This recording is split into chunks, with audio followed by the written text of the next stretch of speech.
Stay with us. Headlines across Africa. Headlines across Africa. Headlines across Africa. Headlines across Africa. So we're starting from Guinea, where we're reading from the Guinea Info Market. And the headline says UNAIDS supports community campaign against COVID-19 in Equatorial Guinea. Okay. Mm-hmm.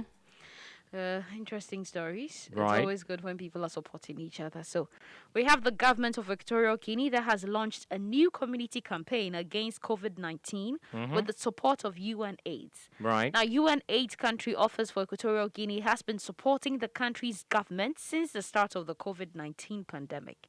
It has supported awareness raising and testing campaigns for people living with HIV and has now joined the new community campaign by providing the Ministry of Health with financial support to support volunteers and facilitate their travels. The first 10 days of the campaign will focus on the island of Bioko, and the campaign will continue on the continent from the end of March. Since February, there has been an increase in new COVID-19 infections in Malabo, the capital of Equatorial Guinea. The new campaign will allow health authorities to track people with COVID-19 and quickly isolate high-risk patients to limit the risk of transmission. Well, that story coming from the Guinea Info Market, I think there's more like an all-hands-on-deck thing against the COVID-19 pandemic in Equatorial Guinea. Absolutely. Okay. Well, moving to Congo, where we're reading from the Desk Echo newspaper. And the headline says, Minister of Mines exchanges with miners on the issue of mineral processing at the national level. Okay. The Minister of Mines, Willie Kitobo Samsoni, has been in Lubumbashi since 28th March 2021 for a consultation workshop with mining operators on the issues of the evaluation of the moratorium on the export authorization of copper and cobalt concentrates that was signed on 12 October 2020, which actually expires on 12 April 2021. Now, the question of the two important innovations of the mining law of 2018, which should benefit local communities, but which suffer from the non-effective application of, namely, the specifications and the endowment of 0.3% of the annual turnover.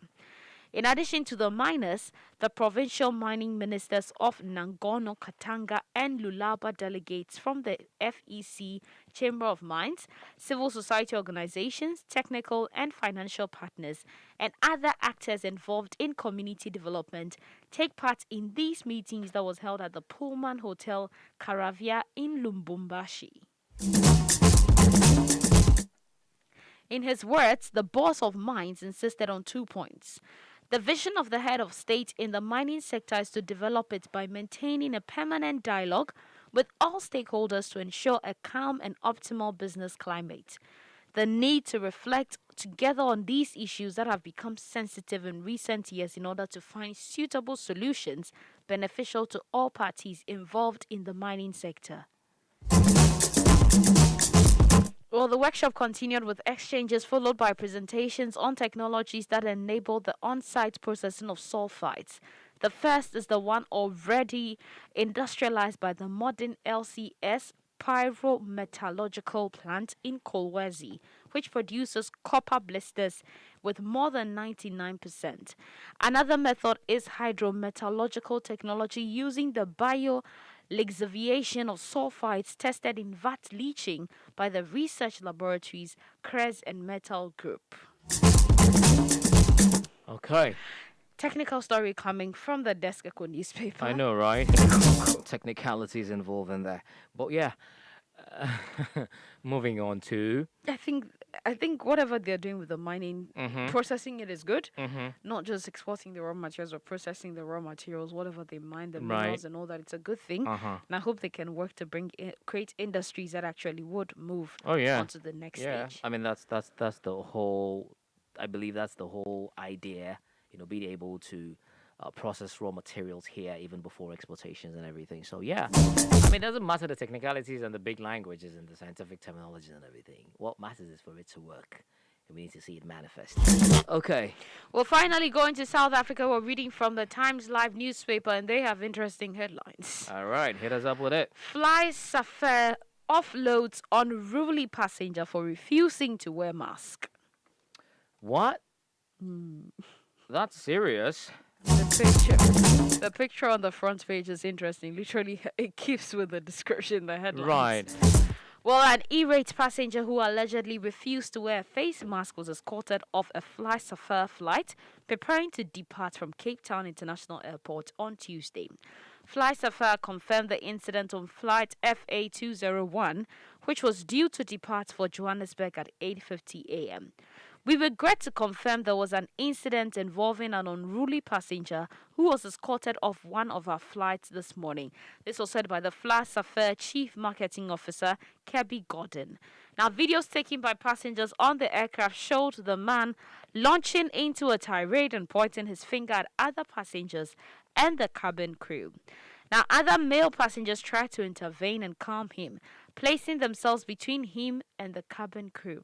Passengers could be heard telling the man to put on his mask and get off the flight. Gordon said the altercation started shortly after the doors of the aircraft were closed and the stairs retracted. A passenger reacted negatively and aggressively toward the legal requirement that he wear his mask aboard the aircraft. As per required protocol, the captain was immediately informed of the situation and a decision was taken to offload the individual. I wonder what that is. Oh, well, he delayed the flight and then they literally got him off. So. And because he refused. Yeah, he refused. I mean, this is it for a base Ghana like this. If you actually come in and you even don't have the test results of one of your passengers to prove that they're you would negative, not be allowed. you're paying. No, you're actually enter. being fined like $32,000 for one individual. That is if you fail to present a result. Present that, yes, and they haven't An done it. authentic result, huh? Yeah. So just imagine Not coming any kind with of somebody results. who's not even wearing it. This first off, he's going to endanger those on the plane, and secondly, how can they account for No, him? but the thing is, anyway? You don't even have a reason. That's the protocol. You have it or you don't have it. Just wear the mask.